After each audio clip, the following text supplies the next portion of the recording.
On everybody, welcome back to another episode of the Eagles Stock Watch. I'm Brian Cameron, co-host of Flipping the Birds, but this is not Flipping the Birds. Instead, we're talking about who's trending up, who's trending down. Week 2 was another week of disappointment, unfortunately for the Philadelphia Eagles. They just can't seem to get it together, and it's such a wild thing to see, because in 2017, nobody thought this team could win a Super Bowl until they actually did it. Nobody thought this team could be one of the top offenses in the league until they actually did it. But ever since, the Eagles have looked great on paper. It's like going to a Ferrari dealership. You walk in and you say, hey, I want the latest Ferrari. I want a 2020, whatever the best Ferrari you got. I want it in cherry red. Great. When I pull that Ferrari off the lot, I'm expecting it to hum. I'm expecting it to sound like there's like thousands of stallions in it. But instead, it sounds like it's a Ford Taurus. That's exactly what's going on in Philadelphia right now. That's exactly what's transpiring before our very eyes. That's what we're witnessing. And it's the unfortunate truth. Now, while some may say, hey, be better, do better. Like, listen, the fact of the matter is this. You got to call it what it is. And this is exactly what it is. But before I tell it how it is from my point of view, I want to thank all of you guys who tuned in last week. The support, the reach was phenomenal. Everybody was debating back and forth. Everybody was commenting how much they loved it. So we're going to keep this going. So it's a big thanks to all you guys for supporting us at PSN. And if you want to further support us, make sure you guys subscribe to PSN Radio on all audio platforms. Make sure you subscribe to this channel right here, Philly Sports Network on the YouTube channel, to get all your latest updates on Eagles, Phillies, Flyers, Sixers. We cover everything you guys need, and we're probably the most entertaining group around. So again, thank you guys so much. Now let's dive deep into who's trending down for the week. This one on my list is kind of going to be a little gut-wrenching, because as you can see, I'm a huge fan of this gentleman right here. I can remember the 2016 draft. I sat down with my wife, her friend. We were all in the living room waiting for the draft to start. The Rams called for Jared Goff, and I knew it. I knew Carson was the guy. It just felt like Philly. It felt like we were getting the next franchise quarterback to be named in the ranks of Peyton Manning, Tom Brady, Aaron Rodgers, Drew Brees. And Carson started with a bang. 2016, of course, he had an up and down year, 16 touchdowns, 16 interceptions. The Eagles didn't do so well. They missed the playoffs. But 2017, wow, it was just there was no stopping him. But there was no stopping him for a lot of reasons. And we'll get into those reasons in a bit. The fact of the matter is this, though. Since 2018, since Carson Wentz came back from his injury, he's 14 of 15. That's his win-loss record. He has a QBR of 59. Carson, while his numbers look, pretty good. I mean, he's never thrown for more than 7 interceptions, even though this season he's on track to throw for more than that because he already has 4, which is the most in the NFL right now. We can't complain about the offensive line. We can't complain that we don't have playmakers because we have all that. Howie actually gave us all that. And we'll talk about Howie a little bit later on. But the fact of the matter is this. Carson is not where he needs to be because Carson is not trusting the philosophy around him. Now, there's several reports coming out saying that, Doug Peterson has allowed Carson to completely control the offense, kind of like how Peyton Manning did for Indianapolis and Denver. That's great. But the fact of the matter is this, is that Carson is not showing that you can really trust him with the Ferrari yet. It's the unfortunate truth. It's nothing bad. Nick Foles didn't get the full keys to the Ferrari, and they won a Super Bowl. It's possible for Carson to be successful still without having the full keys to the whip. He could still do great things if he works with his head coach.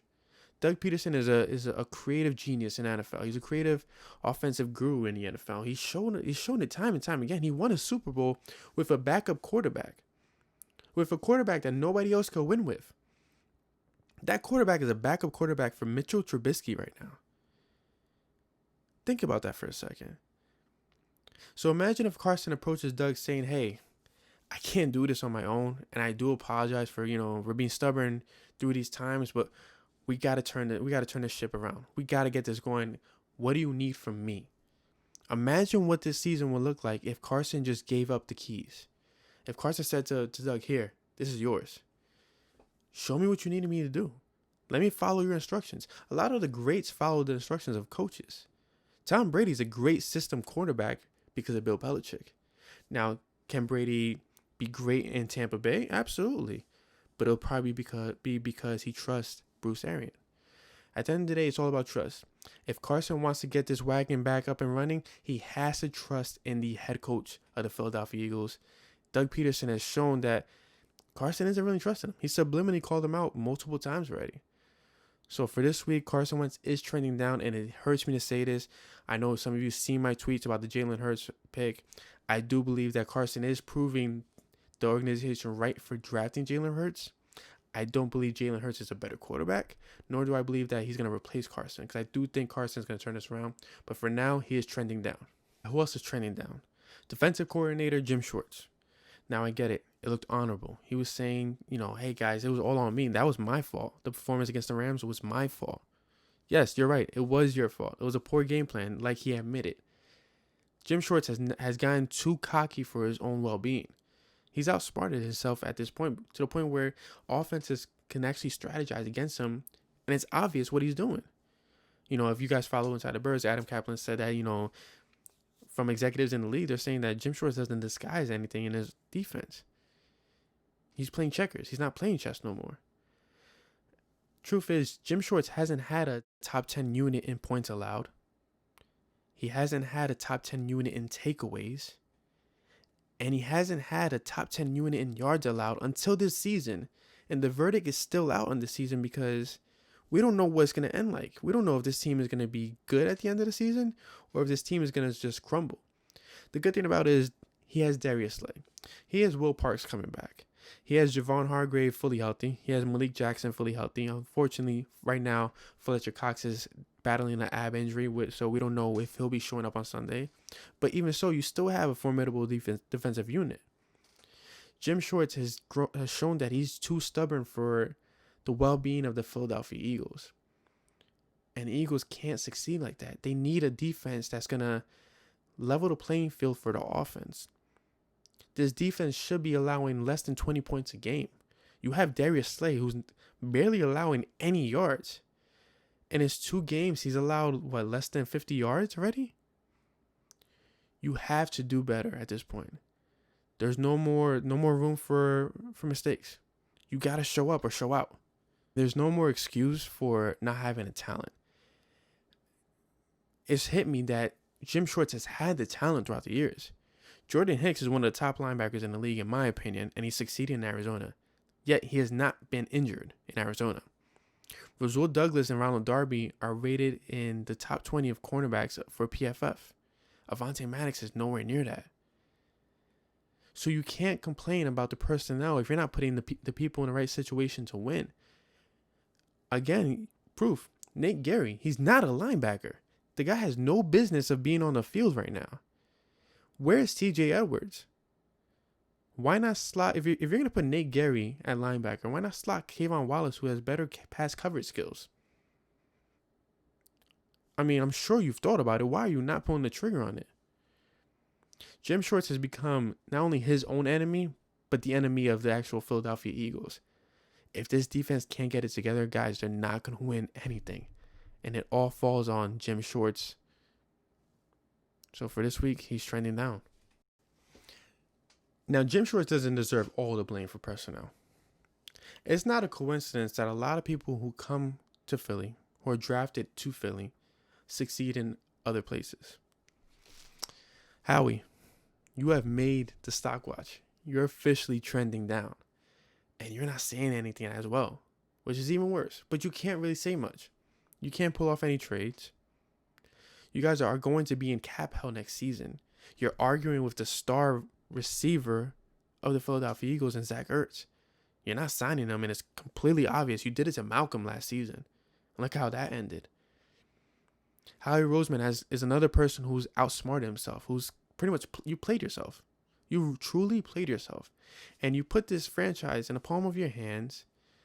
You sat it down on the coffee table. You walked away and you thought, hey, things are going to work out for the better. They're not. You had a good offseason. I'll give you that. Javon Hargrave is a steal. Darius Slay for a third-round pick is a steal. Phenomenal.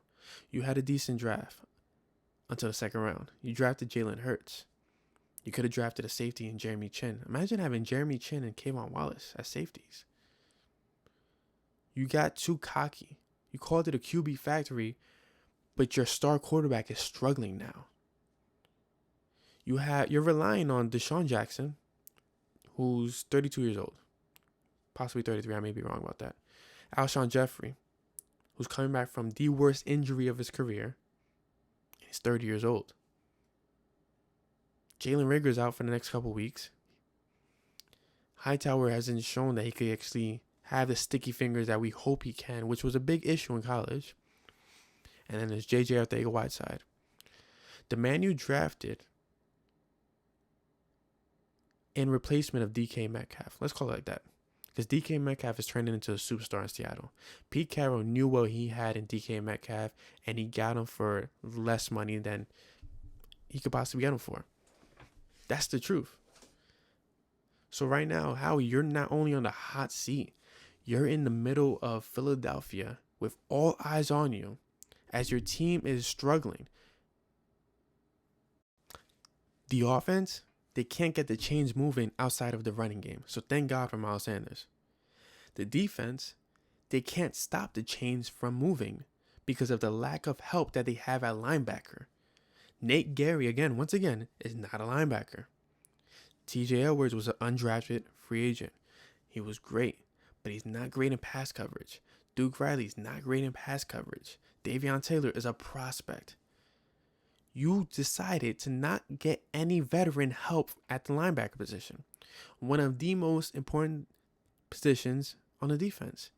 That was your choice, Howie. You messed up on that part. You messed up. You can't expect Schwartz to turn Gary into Ferrari. You can't. It's not logical, nor is it possible. Gary is going to be exactly what he is right now. He's a good special teams guy. Possibly a good backup, come in to give the starter some rest. But you need an athlete at linebacker. You need a stud at linebacker to complete this defense. Show up. Until then, you're trending down. All right. Enough of the sad stuff. Enough of the sop. Let's liven it up a little bit. Because there are players that are actually showing up and trending up. So let's start with Miles Sanders. You guys know I love Miles Sanders. Phenomenal running back. He's quick. He's elusive. He's a great running back. He's a great receiver as well. So Miles Sanders, I understand he fumbled the ball. He's done it only 3 times in the last 17 games. 2 of them, I believe, have only gone for a loss. Sanders, after that, though, 20 attempts, 95 rushing yards, 4.8 yards per carry, a touchdown, had 3 receptions out of 7 targets. We saw Carson Wentz miss Sanders a couple times. One of them was for an interception. He had 36 receiving yards, averaged 12 yards per reception. He was the playmaker that we need. So there might actually be a possibility where Miles Sanders is the key to turning this season around. If the Eagles actually start to rely on the running game, if the running game actually becomes the equalizer, becomes the most important position to the mind of Doug Peterson and Carson Wentz, then this season can actually turn around quicker than we expect. And they have an opportunity against the Bengals. You have an opportunity to rely on the running game, get Carson into a rhythm, settle Carson down where he doesn't have to be hero. You don't have to play hero every single down. Miles Sanders is trending up because he is the playmaker for this offense. Right now, he's the only playmaker for this offense. Another person that's trending up, and I'm going to show some big love to the big guys. Lane Johnson is back. Lane Johnson showed that he is the anchor of the offensive line at right tackle. I mean, he didn't allow pressure. He didn't allow a sack. He was the highest graded offensive tackle. He was the highest graded run blocking offensive lineman in week 2, according to PFF. Lane Johnson showed why the Eagles need him. He came in and it literally just put the offensive line in the right place. It was a formidable line. They didn't allow a sack, if I'm not mistaken. So right now, Lane Johnson is trending up because Lane Johnson is the anchor. Jason Peters is the bodyguard, he did pretty well this week. I'm not gonna take that away from him, but Lane Johnson is the nucleus of the offensive line. And having him back this week, it showed in the run game. It showed in the pass game. Carson had a clean pocket for a lot of snaps, a lot of plays. So right now, this week, Lane Johnson is trending up until he goes down because he's not 100% right now. So imagine him fully healthy. Like, can you really get better than no pressures? I doubt you can, but right now, Lane, you're trending up. So let's shout out another big guy. And this is going to be one I'm going to like and enjoy more. Nate Herbig deserves a huge shout out.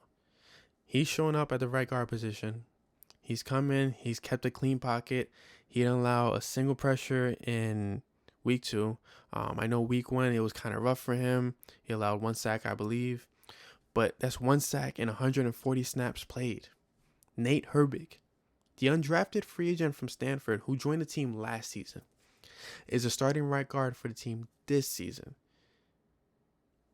Just think about it. We were supposed to have Jason Peters at right guard. Then, guys know the superhero story where Jason Peters showed up to Doug Peters' office and say, hey, I'm ready to go to left tackle because I'm the best guy for the job. Anyways, Matt Pryor disappeared off the charts. I think he's moving to left guard now, though. They moved him in Sunday, and he looked pretty good. But Nate Herbig is an incredible story. At Stanford, the guy isn't the most athletic offensive lineman, but he showed that he could play with the big guys. And to be in between Jason Kelce and Lane Johnson on every down, you can't have it better than that. So Nate Herbig deserves a big round of applause, a big standing ovation. I think his PFF grade right now is about 73. The kid's been great. He's been doing everything that the coaches have asked him to do. So for this week, Nate Herbig is trending up, which means the offensive line is trending up. So guys, before we end, I do want to mention one player as an honorable mention. I won't show the photo, but Darius Slay. Guys, we have a cornerback that's actually pretty damn elite. There's no fabrication to that. The man only allowed, if I'm mistaken, I'm going to read it right now, it's 2 catches on 4 targets for 18 yards, no touchdowns. So that means, like I mentioned before, in his first 2 weeks as an Eagle, he's allowed less than, I would say about 50 yards, because I think week 1 was about 30 yards. So, yeah, so we're at, 48? So less than 50 yards receiving. Hasn't allowed a touchdown. A 62.5 passer rating allowed as well. I mean, we've waited how long for an elite cornerback, and we got him for a 3rd round pick. It doesn't get any better than that. But this right hand is, on the dishonorable mentions, Avonte Maddox. You got to be better, man. You have all the talent in the world, but we saw last year that Avonte does struggle against man coverage. Unfortunately, we saw a weird version of Avonte Maddox this game, where he was chirping at Rob Woods, but Rob Woods was giving it to him. At one point, he missed a tackle on Woods in the backfield, and Woods got the first down. I don't know about you, but when I grew up playing ball, you can't talk if you're not going to show up. So Avonte Maddox is on my dishonorable mentions for the week. Well, guys, that is the unfortunate end to this week's Stock Watch. Make sure you tune in to next week where I'll talk about who's trending up, who's trending down outside of the Bengals matchup. Be sure to catch me on Flipping the Birds every Tuesday night on audio, every Wednesday night on YouTube. And be sure to subscribe to PSN Radio on all audio platforms, Apple, Google, Spotify. I think we're even on Amazon Music now. If you want all your teams in one spot, then this is the radio that you should be tuning into. PSN, we cover the Phillies, we cover the Flyers, we cover the Sixers, and obviously we cover the Eagles. You don't get any better than that. So make sure you subscribe to PSN Radio on all audio platforms. Make sure you hit that subscribe button right now on YouTube at Philly Sports Network. And I'll see you guys next week. Until then, go Birds.